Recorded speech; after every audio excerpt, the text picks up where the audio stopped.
Assalamualaikum warahmatullahi wabarakatuh.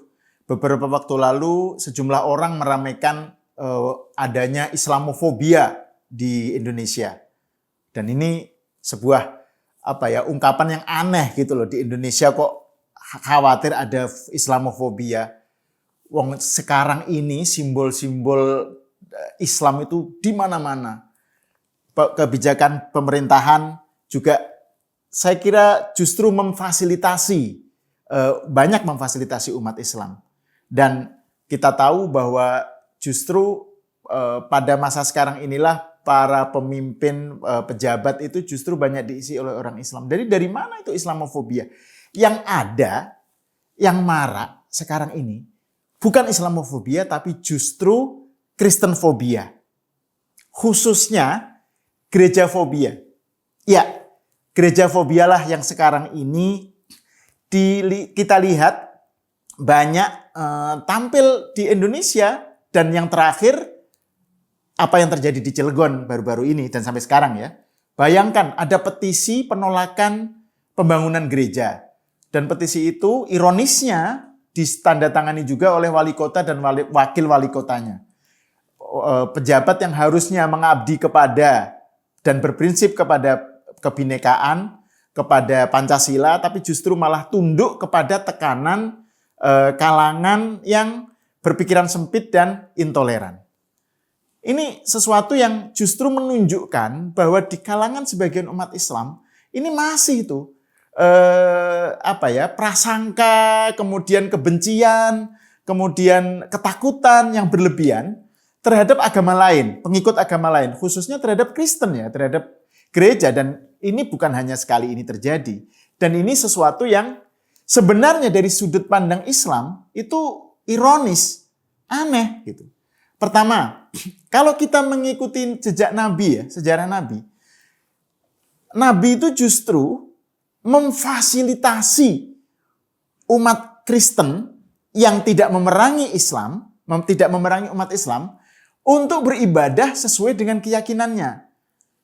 Saya pernah dalam konten sebelumnya berbicara menyinggung tentang delegasi Kristen Najran ya. Najran itu perbatasan daerahnya itu antara Saudi dan Yaman lah kalau sekarang itu. Ada delegasi Kristen Najran berkunjung ke Madinah, bertemu sama Nabi Muhammad, kemudian mereka dipersilahkan oleh Nabi untuk berada di Masjid Nabawi, Masjid Nabi, dan melakukan diskusi ya tentang persoalan teologi, persoalan ketuhanan gitu. Dan masing-masing saling menghormati keyakinan masing-masing. Dan ketika waktu misa tiba, Nabi Muhammad mempersilahkan delegasi Kristen itu untuk beribadah, melakukan misa di masjid. Bayangkan, para sahabat yang ada di saat itu tadinya keberatan gitu, tapi Nabi justru mempersilahkan. Silahkan beribadah, silahkan memakai masjid untuk melakukan misa, melakukan kebaktian. Bayangkan itu.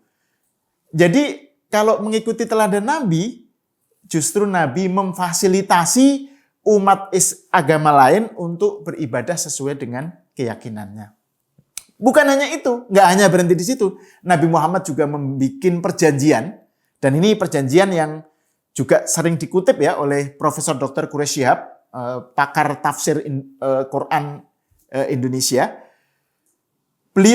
Nabi Muhammad melakukan perjanjian dengan kaum Nasrani, kaum Kristen, untuk saling menjaga, dan perjanjian ini berlaku sampai akhir zaman.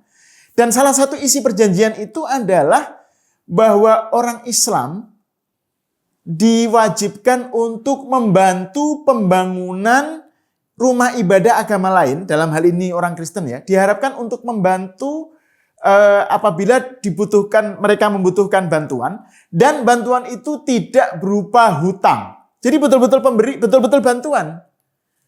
Ini kan sesuatu teladan ya yang bisa kita pakai sekarang gitu loh.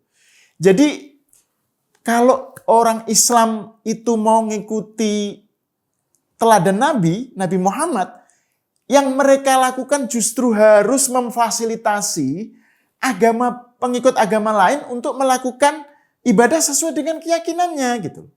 Ini juga sesuatu yang menurut saya, kenapa ini terjadi ya? Ini menurut saya karena jangan-jangan karena ada semacam perasaan minder ya, inferiority complex di kalangan umat Islam. Dan ini aneh bahwa umat Islam yang mayoritas gitu ya, rumah ibadahnya di mana-mana, kok takut dengan adanya pembangunan gereja gitu loh. Jadi ini rasa minder dari kelompok mayoritas, tapi cara berpikirnya atau sikapnya itu kayak minoritas gitu loh. Takut melihat mereka tuh beriman kepada Allah, mengimani berislam dan beriman itu dalam suasana ketakutan. Seakan-akan musuh ada di setiap sudut gitu loh. Jadi itu siege mentality, mentalitas terkepung. Nah, ini yang menurut saya diidap oleh sebagian kalangan Islam yang menolak pembangunan gereja. Mereka mengidap mentalitas terkepung. Jadi beriman itu dengan cara seakan-akan musuh di mana-mana. Ada konspirasi untuk menjatuhkan Islam, ada serangan terhadap Islam dan seterusnya gitu. Dan mereka melihat Kristen itu sebagai ancaman gitu, sebagai musuh. Dan ini sesuatu yang ironis gitu ya. Jadi menurut saya ada faktor mental yang takut sekali imannya terganggu kalau ada pembangunan gereja. Loh, kok kalau memang iman kalian terganggu ya diperkuat dong imannya dulu. Jangan melarang orang agama lain, pengikut agama lain untuk beribadah sesuai dengan keyakinannya. Sama orang misa aja takut, sama gereja aja takut. Jadi ini sesuatu yang sangat sangat ironis gitu ya. Dan inilah yang sekarang ini kita lihat ada di Indonesia. Jadi bukan Islamofobia yang kita hadapi saat ini ya, tetapi justru Kristenfobia, tetapi justru gerejafobia. Dan ini sebuah gejala yang justru bertentangan dengan semangat ajaran Nabi Muhammad SAW yang justru memfasilitasi pengikut agama lain, penganut agama lain untuk melakukan ibadah sesuai dengan keyakinannya. Jadi ini yang menurut saya harus dijadikan sebagai patokan gitu. Udahlah, berhentilah gerejafobia. Jangan lagi berislam dengan mentalitas terkepung, dengan mentalitas yang orang minder dan seterusnya. Harus pede, beriman yang pede, dan dengan begitu menjalin persaudaraan dengan sesama warga negara yang berbeda agama. Saya Ahmad Sahal, kita berjumpa lagi di acara berikutnya. Assalamualaikum warahmatullahi wabarakatuh.